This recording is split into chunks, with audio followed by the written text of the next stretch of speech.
നോൻപ് തുറക്കണ നേരത്തെ എണ്ണയിൽ മുക്കി പൊരിച്ചതും നോൺ വെജൊന്നും കഴിക്കാൻ ഇഷ്ടമില്ലാത്തവർക്ക് ഒരു അടിപൊളി അടയുടെ റെസിപ്പി പറഞ്ഞിട്ടെ. പഴം കൊണ്ടുള്ള ഒരു അടയാണ് കേട്ടോ. അതാ സൂപ്പർ ടേസ്റ്റ് ആയിട്ടുള്ള ഒരു അടയാണ്. നല്ല സോഫ്റ്റ് ആണ് കേട്ടോ കഴിക്കാനായിട്ട്.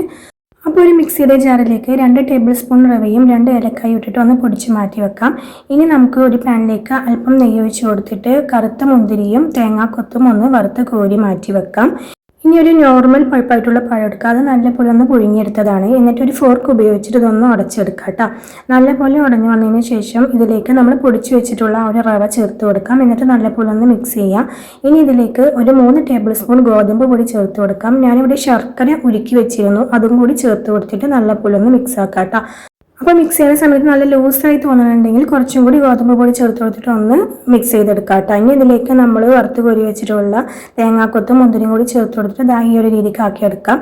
ഇനി ഒരു വാഴയിലേക്ക് 2 ടേബിൾ സ്പൂൺ നമ്മുടെ ഈ ഒരു മിക്സ് വെച്ച് കൊടുത്തിട്ട് ഈ ഒരു ലെവലിലേക്ക് മടക്കിയെടുക്കാം. അപ്പോൾ എല്ലാം ഇതുപോലെ ചെയ്തെടുത്തിട്ട് നമുക്കിതൊന്ന് വേവിച്ചെടുക്കണം. അപ്പോൾ ഇഡ്ഡലി ചെമ്പിൽ ഇതുപോലെ ഒന്ന് ആവി കയറ്റിയെടുക്കാം കേട്ടോ. അപ്പോൾ ഒരു 15 മിനിറ്റിന് ശേഷം നമ്മുടെ പഴം അട ഇവിടെ റെഡി ആയിട്ടുണ്ട്. സൂപ്പർ ടേസ്റ്റ് ആണ് കേട്ടോ, കഴിക്കാനായിട്ട് അടിപൊളിയാണ്. അപ്പോൾ വെറൈറ്റി ആയിട്ട് അട കഴിക്കണം എന്ന് തോന്നുന്നവർക്ക് ഈ ഒരു രീതിക്ക് ഉണ്ടാക്കിയെടുക്കാം കേട്ടോ. അപ്പോൾ ഇതുപോലുള്ള റെസിപ്പീസിന് വേണ്ടി എൻ്റെ ചാനൽ ഒന്ന് സബ്സ്ക്രൈബ് ചെയ്യണേ.